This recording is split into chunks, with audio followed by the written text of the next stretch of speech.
హైదరాబాద్లో central bus స్కూల్లో చదివించాము. అక్కడ అసలు ఇంగ్లీష్ తప్ప తెలుగు రాలేదు. ఇక్కడికి వచ్చాక తెలుగు రావాలని గవర్నమెంట్ స్కూల్లోనే మేము చదివించుకోగలము, ప్రైవేట్లో కాదని. అక్కడ తెలుగు రావట్లేదు. తెలుగు రావాలి, దాంతోపాటు ఇంగ్లీష్ రావాలని చెప్పి గవర్నమెంట్ స్కూల్లోనే బాబుని వేసినాం సార్ మేము. ఇక్కడికి వచ్చాక బాగా క్లెవర్ 2 ఇయర్స్లో వాడికి తెలుగు రాయడం వచ్చింది, చదవడం వచ్చింది, నీట్గా ఏ పని చెప్పినా నీట్గా చేయడం వచ్చింది. ఇంట్లో కూడా అల్లరి చేయడు, మ్యాథ్స్ చేస్తాడు. అల్లరి ప్రైవేట్ స్కూల్లో మ్యాథ్స్ తక్కువ, అప్పుడు చిన్న క్లాస్ కదా సార్, తక్కువ. అసలు తెలుగు అనేది రాయకపోతుంది బాబు. ఇక్కడికి వచ్చినాక 2 ఇయర్స్లో బాగా రాస్తున్నాడు, చదువుతున్నాడు. మమ్మీ ఇది నాకు తెలియంది కూడా తను మమ్మీ ఇది అని చెప్తున్నాడు ఇంటి దగ్గర. తను అల్లరి చేయండి సార్, చదువు మీద బాగా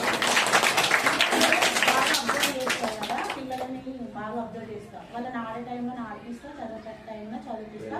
పని చేసే టైంలో పని చేయించినాను ఖచ్చితంగా. మా పాప కూడా ఇప్పుడు మోడల్ స్కూల్లో జాయిన్ చేయించాను సార్. 5th వరకు ఇక్కడే చదువుతుంది.